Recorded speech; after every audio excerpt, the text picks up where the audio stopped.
लोकसभा चुनाव जैसे जैसे नजदीक आ रहा है, ऐसे में अलग अलग पार्टी और गठबंधन अलग अलग जातीय समीकरण को साधने में जुटी हुई है। एक और जहां एनडीए गठबंधन अपने पाले में चिराग और मांझी को करके इस बात का दावा कहे तो कोशिश कर रही है कि दलित और महादलित वोट बैंक को अपने पाले में कर लेंगे। वहीं एक और जहां इंडिया गठबंधन के घटक दल जदयू एक बड़ा प्लान जो है, मास्टर प्लान तैयार कर ली है दलित वोट बैंक को तोड़ने के लिए। अगर वो प्लान सफल हो जाता है तो चिराग और मांझी के लिए बड़ा संकट जो है वो पैदा हो जाएगा। उसके बाद से भाजपा चिराग और मांझी को भाव देना कम कर देंगी। दरअसल इस बात की दावा हम इसलिए कर रहे हैं क्योंकि पटना में 26 नवंबर को वेटनरी कॉलेज मैदान में भीम संसद का आयोजन जदयू की तरफ से किया गया है।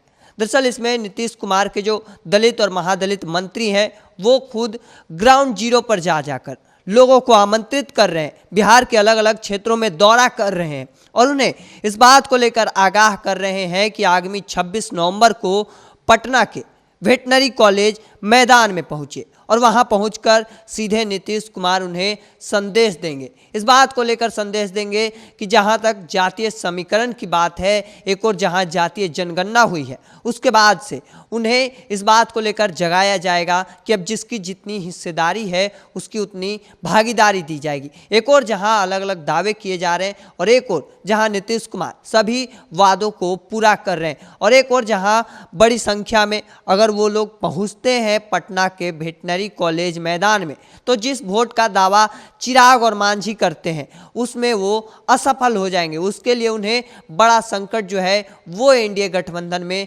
पैदा हो जाएगा, क्योंकि शुरू से मांझी जो है अपने वोट बैंक पर ये दावा करते रहे हैं। शुरू से लगातार उन्होंने दलित महादलित के मुद्दों को खड़े तौर पर उतारते रहा है, लेकिन अगर नीतीश कुमार जदयू इसमें सफल हो जाती है तो एनडीए के लिए बड़ा संकट जो है वो बिहार में पैदा हो जाएगा।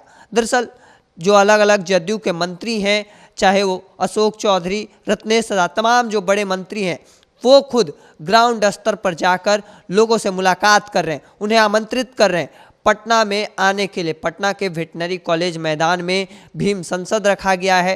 दरअसल इस वजह से भी कि अलग अलग पार्टी जो है वो अलग अलग जातीय समीकरण को साधने में जुटी है। एक और जहां मांझी और चिराग इस बात का दावा करते रहे हैं कि दलित और महादलित वोटर हमारे हैं, उनका उन पर पैठ है, लेकिन अगर 26 नवंबर को बड़ी संख्या में दलित और महादलित समुदाय के लोग पटना के वेटनरी कॉलेज मैदान में पहुंचते हैं और नीतीश कुमार से सीधे जब जुड़ेंगे और उनका संदेश जो है नीतीश कुमार का वो उन तक जाएगा और उसके बाद जो संख्या है, जो वोट है चिराग पासवान और मांझी का, वो टूट जाएगा, जिसके बाद से मांझी और चिराग के लिए बड़ा संकट जो है वो पैदा हो जाएगा, क्योंकि वही वोट बैंक है जिस पर वो लगातार दावा करते रहे और जिसके वजह से वो उन्हें एनडीए में भाव मिलता रहा है। और जैसे ही वो वोट बैंक टूटेगा उसके बाद से एक बड़ा संकट जो है वो मांझी और चिराग के लिए पैदा हो जाएगा। हालांकि जो नीतीश कुमार के बड़े बड़े मंत्री हैं वो खुद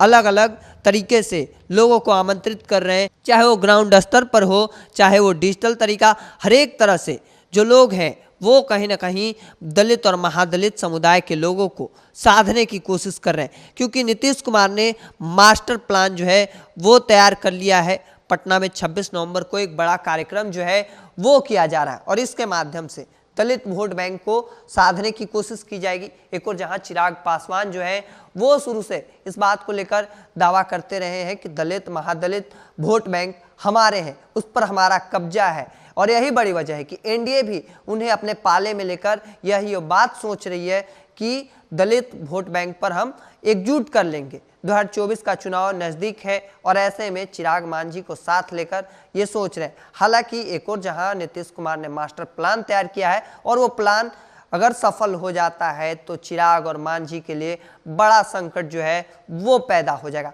हालांकि ये भी देखना दिलचस्प होगा कि बड़ी संख्या में लोगों को आमंत्रित किया गया है, वो लोग अगर पहुंचते हैं तो क्या आगे का रणनीति होगा वो भी देखना दिलचस्प होगा। हालांकि इस चीज को लेकर आपका क्या मानना है कमेंट सेक्शन में रखिएगा।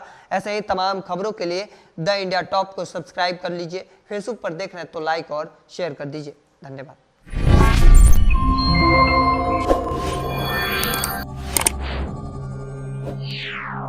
Yeah.